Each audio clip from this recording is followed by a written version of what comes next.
Buongiorno. Ciao from Tuscany. I'm currently in Tuscany at a beautiful house where I'm staying for a few more weeks. I've left Emilia-Romagna, I've left Bologna, and I've come to Tuscany. I'm actually not too far, if you're familiar with the book or the movie Under the Tuscan Sun.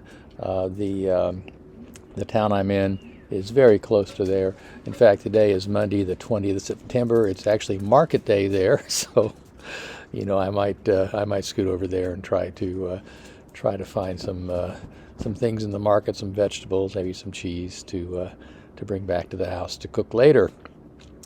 Well, today I want to tell a few train stories about Italy, and the trains in Italy, I got to say, just from the get-go, trains in Europe in general, but especially in Italy, the trains are fantastic.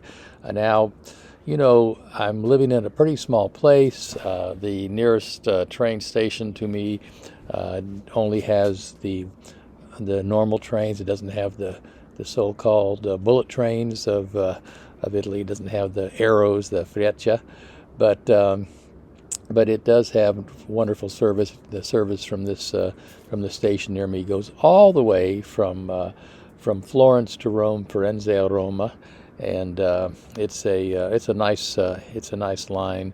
You never know what kind of cars you're going to get at a rural train station in Italy. Sometimes they're newish cars. Sometimes they're old cars. I was actually on a train on one of the regional trains. They call them regionali, and these are the trains that stop in the small places. And I was, as I told you, I'm from Bologna. I haven't heard a lot of English spoken until I got here, and I ran into some English speakers. But on a train, on the regionali train that comes to this area, I got on in Florence and was heading back this way, and some people got on the train and sat across the aisle from me, and they were obviously Americans because they had a lot of luggage, and they were yapping away in English. So I said hello to them because they obviously were concerned about how to use the train, how to get off the train, and all that sort of stuff. And so we had a little chat. They were first time in Italy, first time on a train, and the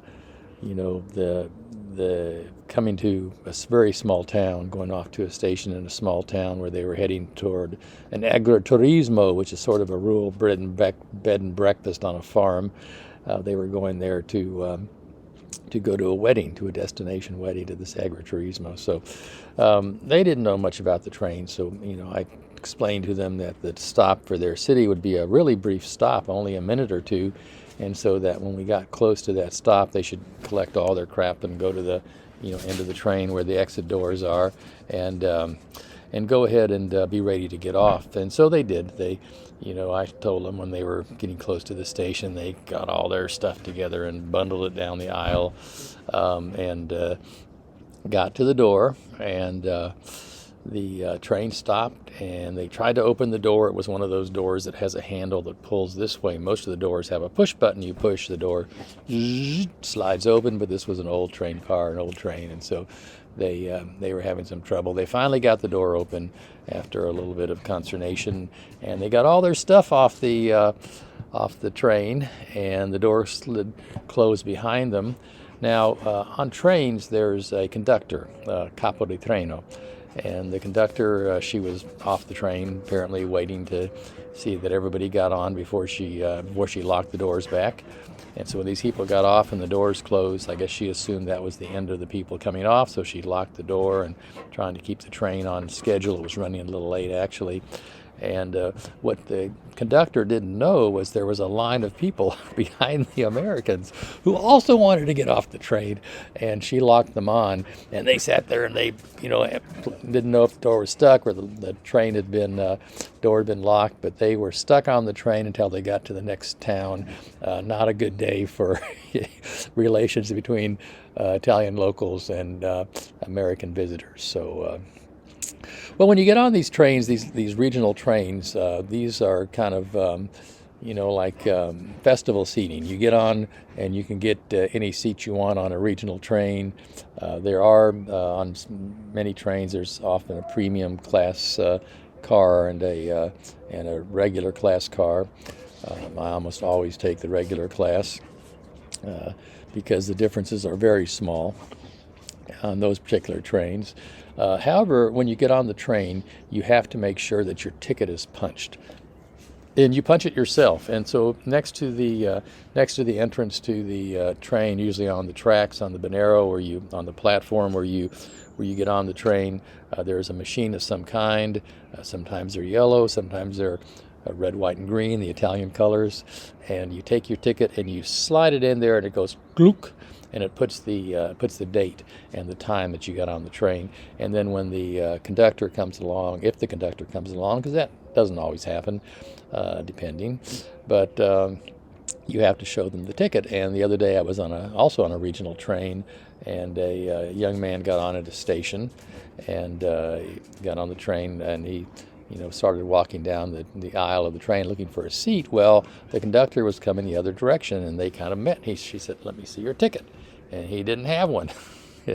Not only hadn't he stamped his ticket, he didn't even get one. So, a lot of drama ensued. There was, yelling going on, and people were upset, and the guy was upset, and I don't know. He said that the ticket machine didn't work in the station because in small stations there are often only one or two ticket machines. These are machines that normally accept coins or credit cards or bills, and you're able to tell it where you want to go to, and it will give you the list of trains, and you pick the one you want, and it prints out a ticket for you. So this young man claimed that he couldn't get the machine to work, and it's actually not unlikely. There's at many small train stations, especially in really rural areas, the machine hasn't been updated in a long time. Maybe the credit card acceptor doesn't work. Maybe the bill selector doesn't work. There's a train station near here called Sinlunga, and at that station, the last time I was there, it would only accept coins. So, it's a problem. So not only didn't he have his ticket punched, didn't have it validated, he didn't have a ticket. And normally the possibility would be a fine of a whole lot of euros, but in this case, the conductor was kind to him, and she asked him, "Do you have money for a ticket?" And he had a little bit of money, not very much, with him, so he obviously had planned to try to take the ride for free. And she says, "Well, you have enough money for a ticket to the next station, so I'll sell you a ticket to the next station." And she made him a ticket, and he got off the train at the next station, but still with a lot of yelling and consternation and everything. It's an interesting thing. Well, there's another kind of train in Italy, and it's the fast trains, the what you would call maybe in Japan the bullet trains. There are actually called the Freccia, and I'm sure I'm mispronouncing that word. They only go between the really large cities, and so you can go from Florence to Rome or Bologna to Milano, and on these trains, and they're really nice trains. They go really fast. When I'm in Bologna, where I spend a lot of time, and I go to Florence, which is a nice city to go to, I normally take the regional train because the train that goes from Bologna to Florence, the fast train, is pretty much all in a tunnel underground, and there's not much to see. So unless I'm in a hurry or unless I just want to take a little nap or something, I normally try to take the Regionale train. But if you're going a long way, the fast trains are good. And there's multiple types of fast trains. There are red arrows, which are the fastest. There's silver arrows, which are the intermediate speed trains, and there are white arrows, which are kind of the slowest of the fast trains. On those trains, you need to actually have a ticket in advance, and the ticket gives you the train number, the carriage number, the car number, and the actual seat you're sitting in. And just the other day, I was in one of the fast trains. I got on the train. I looked at the board. When you go to the train station, there's a board, the electronic board, even in small stations, that tell you what train is coming next, and what are the next trains that are coming, and what platform, what Bonaro are they coming to. And so I went to I was there a little early at the station, and I kept watching the board, and finally my train showed up, and it was and so I found the track, and it was actually an underground track, so I had to go down some escalators to get to where the track was, and I got there, and sure enough, I mean, actually, 5 minutes early, the train pulled in, and I was like, wow, that's cool, the train's a little early, so I got on the train, I found the car, I got on the train, I went to my seat, and there was a guy sitting there. Oh, actually, there was a couple sitting across from each other, and so in my best bad Italian, I said, I think maybe you're in the wrong seat, because here's my ticket, and it's for this same seat. And he said, no, my ticket's for this seat. And so we sat and had some back and forth trying to figure it out, And eventually, I realized that the train number on his ticket was not the train number that I was supposed to be on. And by this time, the train had started. It was going down the track, and I couldn't get off anymore. I was definitely on the wrong train. No idea where this train was going to. And about that time, the conductor came in the car, and the Capito Treno, and she was very kind. She said, "Oh yeah, you got on the wrong train. This train was late, and or your train was late, and this train guy was late." And anyway, it was a mess. But turned out the train was going to the exact same city I was going to. It was going to get there a little early, and so she was able to change my ticket and get me to a seat and all that sort of stuff. So it worked out okay. But trains are an adventure. Now, on these fast trains, there's multiple classes of service, and prices vary. So there's the regular ticket, the ordinary ticket, which has a nice seat and a comfortable seat. All the seats on the trains, at least the newer cars, have electrical outlets, so you can charge your gizmo while you're traveling and all, if you have the right power adapter for the Italian power system. The train was the ordinary trains are just fine. They have tables on the platforms before you leave. There's vending machines, and usually in bigger stations there's bars and restaurants and things, so you can pick up a panini and a bottle of water or whatever to take on the train with you. So that's the ordinary class. There's a premium class that has a little bit nicer seats, and the tables are a little bigger, and so on. Then there's business class, and business class is quite a bit nicer and quite a bit more expensive. Business class has very comfortable seats that are spaced, widely apart from each other. And when you get on a business class train, you're brought a newspaper, you're brought a bottle of water, you're brought sometimes a meal if your trip is long enough, maybe a breakfast or a lunch or whatever. And it's a nice thing. And then on the executive class, I've never ridden executive class, but I've seen pictures of the cars and peeked my head in the windows and peeked my head in the end of cars when I've been on trains with executive class accommodations, and they are really, really nice. Attendants in the car and all that sort of stuff. So I mentioned ticket machines, and ticket machines usually work pretty well, especially in bigger stations. They actually have a choice of languages on them, so you can, if you're not an Italian speaker and you're not adventurous about trying to figure out where you're going, you can pick another language, for example, English, which works for me. And you can get your tickets there. But in the big cities, there's also ticket windows. And so sometimes if there's a problem, for example, I missed a train one day. I got to the station a little late because a bus I had been on was delayed for, I forget, a road construction or something. So I got to the station, like I was cutting it close anyway, but I got to the station, like just as the train was pulling out, the high-speed train where I had a reserved seat.